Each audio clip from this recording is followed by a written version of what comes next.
Sorry sorry sorry sorry. ഇന്നുണ്ടായതിന് നിന്നോട് എത്ര സോറി പറഞ്ഞാലും മതിയാവില്ല. നീ ഒന്നും മിണ്ടാതിരിക്കാതെ. നല്ല കൂട്ടുകാർക്കിടയിൽ ഇങ്ങനെയുള്ള ഫോർമാലിറ്റീസിനൊന്നും യാതൊരു പ്രസക്തിയില്ല. അതോ ഞാൻ നിന്റെ നല്ല കൂട്ടുകാരി അല്ലെന്നാണോ നീ പറയുന്നേ? അയ്യോ, അങ്ങനെയൊന്നും പറയല്ലേ. എനിക്ക് വേണ്ടി നീ എത്രയോ ബുദ്ധിമുട്ടിയിരിക്കുന്നു. എന്നിട്ടും വീണ്ടും നിന്നെ ഞാൻ നിരാശയാക്കി. നിന്റെ അച്ഛൻ നിന്നോട് എന്തൊക്കെ പറഞ്ഞിട്ടുണ്ടാവുന്ന് എനിക്ക് ഊഹിക്കാവുന്നേ ഉള്ളൂ. നീ ഒന്നും ഊഹിക്കണ്ട. ഇത്തരം പ്രതിസന്ധികളൊക്കെ നിത്യവും ധാരാളം കാണുന്ന ആളാ എന്റെ അച്ഛൻ. അച്ഛൻ അതൊക്കെ മനസ്സിലാവും. അതറിയാം.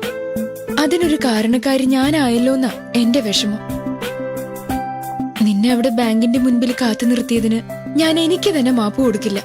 അങ്ങനെ കാത്തു നിന്നോണ്ട് എനിക്ക് ഒരു പ്രയാസം ഉണ്ടായിട്ടില്ല. പക്ഷേ നിന്റെ വലിയ സ്വപ്നം തകർന്നു പോയില്ല എനിക്ക് വിഷമം. ആ സ്വപ്നം ഞാൻ കൈവിട്ടിട്ടൊന്നുമില്ല പ്രിയ. നിന്നെ പോലൊരു ബെസ്റ്റ് ഫ്രണ്ട് എനിക്കുള്ളതുകൊണ്ട് എന്നെങ്കിലും ഒരിക്കൽ ആ സ്വപ്നം ഞാൻ സത്യമാക്കും.